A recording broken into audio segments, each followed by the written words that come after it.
آج ہم ایک ایسے دکھ بھرے واقعے پہ بات کرنے جا رہے ہیں جس نے پورے ملک کو ہلا کر رکھ دیا ہے۔ کچھ دن پہلے پاکستان کے ایک نہایت قابل اور باصلاحیت افسر ایس پی عدیل اکبر اپنی زندگی کی جان ہار گئے۔ یہ خبر سن کر ہر دل افسردہ ہے، ہر ذہن سوال میں ڈوبا ہے۔ ایک ایسا شخص جو نوجوان ہے، باعزت عہدے پر فائز ہے، کامیاب کیریئر کا مالک ہے، جسے لوگ رول ماڈل سمجھتے ہیں، وہ اپنی زندگی سے ہار گیا۔ کیوں؟ آخر ایسا کیا تھا؟ میرا اس ویڈیو بنانے کا مقصد ایسا نہیں ہے کہ ہم اس واقعے کی تفصیلات میں جائیں کہ یہ واقعہ کیسے ہوا اور اس کا ذمہ دار کون ہے، لیکن ہمیں جو معلومات انیشل لیول پہ ہمیں سننے کو مل رہی ہیں اور جو ساری گردش میں ہیں وہ ہمیں یہ بتاتی ہیں کہ یہ ایک ڈپریشن کا کیس تھا۔ ہم کسی کو الزام نہیں لگانا چاہتے، لیکن یہ حقیقت ہمیں ایکسیپٹ کرنی پڑے گی کہ ڈپریشن یا ذہنی دباؤ جو ہے یہ ایک خاموش تکلیف ہے، ایک ایسی تکلیف ہے جس کو ہمیں سمجھنے کی ضرورت ہے، اور ہمیں یہ بھی سمجھنا ہے کہ ڈپریشن صرف کمزور لوگوں کو نہیں ہوتا ہے۔ ہم نے اسے وہم کہا، کبھی ہم اس کو ڈرامہ بھی کہہ دیتے ہیں، یہ بھی کہہ دیتے ہیں کہ لوگ ایسا اس لیے کریں گے کیونکہ توجہ حاصل کرنا چاہتے ہیں، لیکن سچ یہ ہے کہ ڈپریشن ایک بیماری ہے، ایک سیریس کنڈیشن ہے جسے سمجھنے کی ضرورت ہے، بالکل اسی طرح جیسے شوگر، بلڈ پریشر، دل کی بیماریاں اور یا پھر جسمانی طور پہ اور بہت ساری بیماریاں ہوتی ہیں، اور ان تمام بیماریوں کا تعلق کسی بھی طرح سے، کسی بھی عہدے سے، کسی تعلیم سے، کسی رتبے سے، کسی مقام سے نہیں ہوتا، بلکہ یہ انفرادی طور پر کسی بھی شخص کو ہو سکتی ہیں۔ اور آف کورس اس میں کسی کا افسر ہونا، مزدور ہونا، امیر ہونا، غریب ہونا، کچھ بھی عورت یا مرد ہونا شامل نہیں ہے، بلکہ ذہنی تکلیف کسی بھی صورت کسی امتیاز کی قائل نہیں ہے۔ کبھی ہم ہنستا ہوا انسان دیکھتے ہیں مگر نہیں جانتے کہ اس کے دل میں کیا طوفان چھپا ہوا ہے۔ کبھی ہم کہتے ہیں تم تو بہت اسٹرانگ ہو، لیکن سچ یہ ہے کہ سب سے زیادہ لڑنے والے لوگ اکثر اندر سے ٹوٹے ہوئے ہوتے ہیں، تنہا ہوتے ہیں، اور بہت ساری کوششوں کے باوجود اپنی زندگی کے مسائل کو حل نہیں کر پا رہے ہوتے۔ تو اس چیز کو سمجھنا کہ ڈپریشن ایک حقیقت ہے، یہ بہت ضروری ہے۔ ڈپریشن کے علامات عام طور پہ ہمیں مختلف صورتحال میں نظر آ رہی ہوتی ہیں، اور جو لوگ اکثر عہدوں پر فائز ہوتے ہیں اور دوسروں کی تکلیفوں کا مداوع کر رہے ہوتے ہیں، دوسروں کے مسائل حل کر رہے ہوتے ہیں، یا ان کے پاس کوئی ایسی ذمہ داریاں ہوتی ہیں، جیسے کہ ہمارے سامنے ان آفیسر کی مثال ہے کہ وہ لوگ ایسے عہدوں پر فائز ہوتے ہیں کہ وہ اپنی تکلیفیں یا چھوٹے چھوٹے مسائل جو لوگوں کو نہیں بتا سکتے، کہ لوگ انہیں شاید اس سیٹ کے اہل نہ سمجھے، وہ شاید مذاق اڑائیں کہ ایک کمزور انسان ہے، لیکن وہ اپنے اندر کہیں نہ کہیں چیزوں کو پال رہے ہوتے ہیں، اور وہ ہمیں یا ہمارے قریب کے جو لوگ ہوتے ہیں وہ واضح طور پہ ان کو آئیڈینٹیفائی کر سکتے ہیں، ان کو نظر آ رہا ہوتا ہے کہ کچھ سمٹمز، اور بعض اوقات آپ اپنے طور پر بھی جانتے ہیں لیکن آپ بتاتے نہیں ہیں، آپ کہتے نہیں ہیں، آپ کے گھر والے بھی یہ سمجھتے ہیں کہ شاید یہ کوئی معمولی سٹریس ہوگا یا کوئی حالات اس وقت اس طرح سے چل رہے ہیں، لیکن ڈپریشن اپنی علامات ظاہر کر رہا ہوتا ہے، جیسے کہ نیند کا نہ آنا یا بہت زیادہ سونا، کسی چیز میں دل نہ لگنا، اندر سے تھکاوٹ محسوس کرنا، ٹوٹا ہوا محسوس کرنا، بعض اوقات زندگی بے معنی لگنا، لوگوں سے دوری اختیار کرنا۔ بظاہر آپ ایک اچھی پوسٹ پہ ہیں، آپ کام کر رہے ہیں، آپ لوگوں کے دکھ اور درد بھی سن رہے ہیں، ان کے کام بھی کر رہے ہیں، لیکن آپ اندر سے جو ہیں وہ لوگوں میں سے تنہائی محسوس کرتے ہیں۔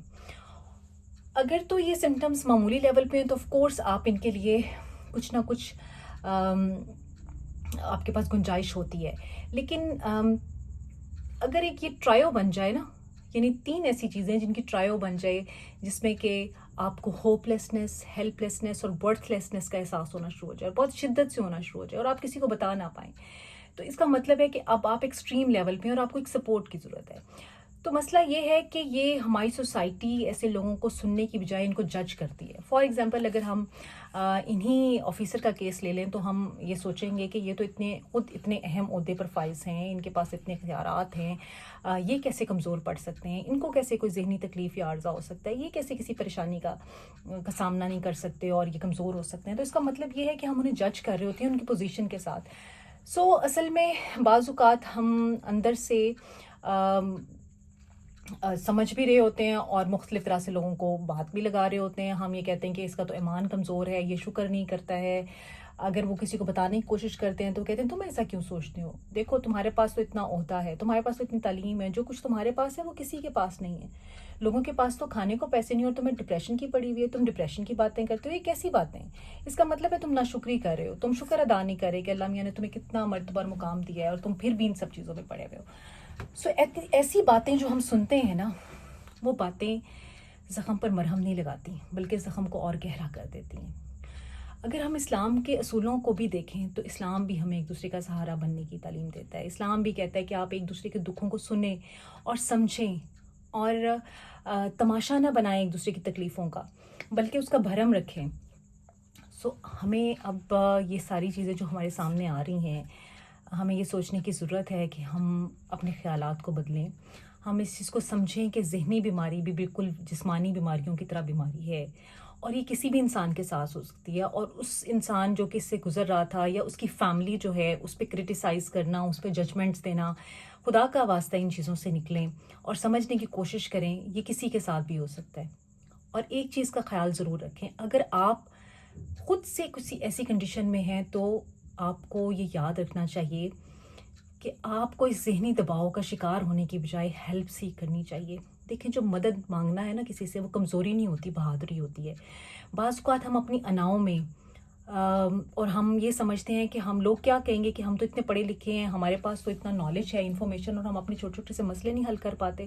لیکن ہر انسان کا تھریش ہولڈ مسئلوں کو برداشت کرنے کا ڈفرینٹ ہوتا ہے. کچھ لوگ بہت بڑے مسئلے کو بھی چھوٹا مسئلہ سمجھ کے بہت جلدی حل کر لیتے ہیں. لیکن بعض اوقات لوگ بہت پڑھے لکھے ہونے کے باوجود بھی بہت سے چھوٹے چھوٹے مسائل کو, جو زندگی کے مسائل ہوتے ہیں, ان کو ایک پہاڑ کی طرح لگتے ہیں اور وہ پہاڑ بعض اوقات سر نہیں کر پاتے. سو پلیز یہ خیال رکھیں کہ زندگی اللہ تعالیٰ کی امانت ہے. مشکلیں آتی ہیں, تکلیفیں ملتی ہیں, لیکن امید ہمیں ہمارے اندر ہونی چاہیے. دل ٹوٹ جائیں تو بھی اللہ قریب ہوتا ہے. بس ہار مت مانیں, کسی کا سہارا بنیں اور اگر ضرورت ہو تو مدد مانگیں.